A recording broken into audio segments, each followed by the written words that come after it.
Boleh diambil, ayo waktunya sudah. Mari.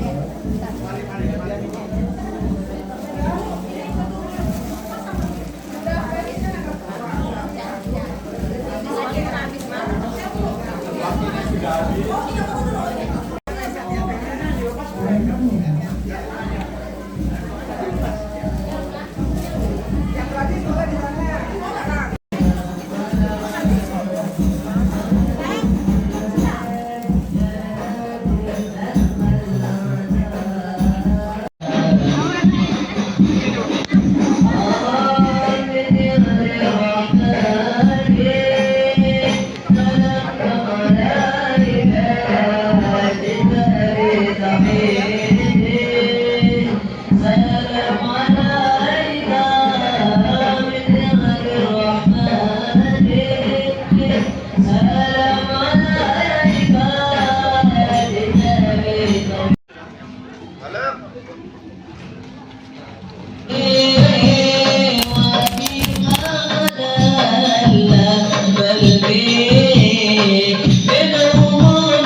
Kanjeng Nabi diisrakan oleh Allah dari Makkah sampai ke Yerusalem, ke Masjid Al-Aqsa, masjid yang paling jauh yang ada pada saat itu. Dan kemudian diterangkan oleh Allah di sana, alladzi barokna haula, masjid yang diberkahi tanah-tanah yang ada di sekitarnya. Para hadirin dan hadirat, tanah itu ada tanah yang berkah, ada tanah yang tidak berkah. Ada tanah yang NJOP-nya mahal tapi tidak berkah. Ada tanah yang NJOP-nya murah tapi berkah. Saya yakin tanah di Cijeruk ini NJOP-nya masih kalah dengan tanah di Sudirman. Jauh ya. Kalau nggak percaya silahkan dibuktikan sendiri. NJOP-nya pasti lebih rendah dari kawasan di SCBD sana. Tetapi karena ada pondok di sini, walaupun masih kecil, insya Allah ini tanah yang NJOP-nya murah tapi berkah.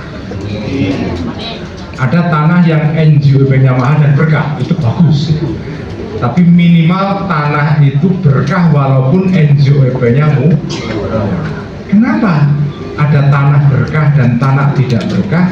Kalau belajar dari ayat Isra Mi'raj itu, tanah itu berkah karena ada orang-orang soleh di situ.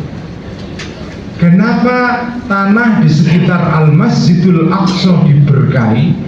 Karena semua nabi-nabi yang jumlahnya 25 itu 90% ada di tanah sekitar itu. Itulah kenapa sebabnya Yerusalem, Al-Masjidul Aqsa, Baitul Maqdis itu tanahnya diberkahi. Karena ada orang-orang soleh di situ yang membawa wahyu, membawa pengetahuan, membawa ilmu dari Allah Subhanahu wa Ta'ala. Dan ilmu itu menurut para ulama, al-ilmu nurun. Ilmu itu adalah nurun. Nurun itu kalau bahasa Jawa nyontek, tapi nurun bukan dalam bahasa Jawa, ini bahasa Arab. Artinya apa? Cahaya. Ilmu itu adalah cahaya. Setiap cahaya, kalau ada cahaya maka dia akan mencahayai kawasan-kawasan di sekitarnya. Karena itu setiap tanah kok di situ ada pondok pesantrennya, itu pasti tanah-tanah di sekitarnya itu bercahaya. Yang semula NJOP-nya murah menjadi mahal. Karena apa? Ketularan ilmu ini. Itu dibuktikan saja. Pokoknya kalau ada pesantren di sebuah tanah yang semula murah pasti naik nanti NJOP-nya. Ya kena berkah. Jadi tanah itu berkah karena adanya ulama, adanya ilmu di tanah.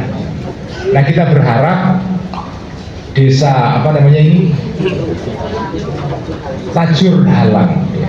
Desa Tajur Halang ini semoga, saya yakin di sini Kiai Abidin di sini sudah banyak pondok pesantren, sudah banyak madrasah, banyak lembaga-lembaga keislaman.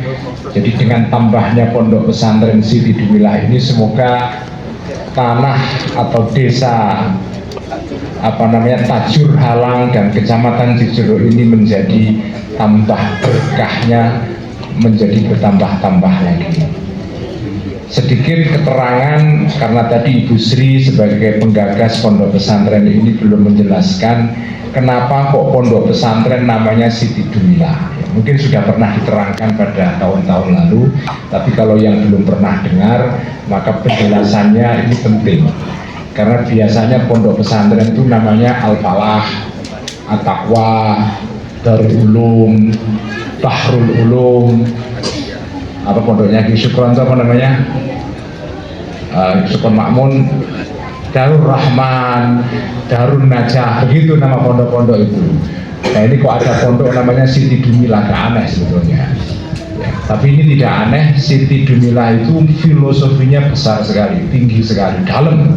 Siti itu artinya tanah, Dumilah itu pandume Gusti Allah. Ini adalah tanah yang merupakan anugerah dari Allah Subhanahu wa Ta'ala. Karena itu namanya ini bagi saya nama yang sangat dalam filosofinya, karena Busri ini memang doktor dalam bidang filsafat Jawa. Jadi segala hal yang beliau lakukan itu selalu ada maknanya, tidak mungkin nggak ada maknanya.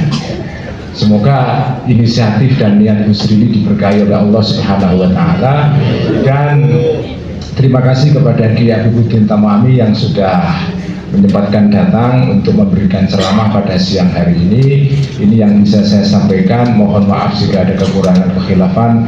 Wallahul muwaffiq ila aqwamit thoriq. Wassalamualaikum warahmatullahi wabarakatuh.